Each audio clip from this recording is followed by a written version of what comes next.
İstanbul Medya Mensupları Derneği olarak geçtiğimiz günlerde İstanbul Çapatı Fakültesi'nde bir gazeteci arkadaşımıza, meslektaşımıza yönelik yapılan saldırıyı ilk başta kınamak istiyoruz. Erkam Yavuz isminde bir gazeteci arkadaşımızı kendilerine yönelik bir mağduriyetle ilgili çağırmışlardır.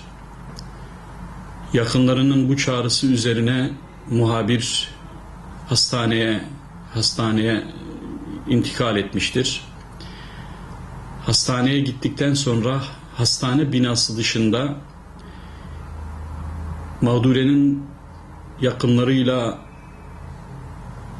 bilgi alışverişinde bulunurken hastane görevlileri, hastanenin güvenlik birimleri tarafından sözlü ve fiili saldırıya uğramıştır bizim meslektaşımız, gazeteci arkadaşımız.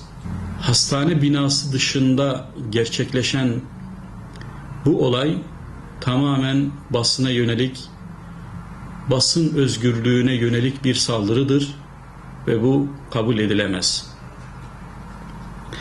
Gazeteci tüm bilgi kaynaklarına serbestçe ulaşmalıdır, ulaşabilmelidir.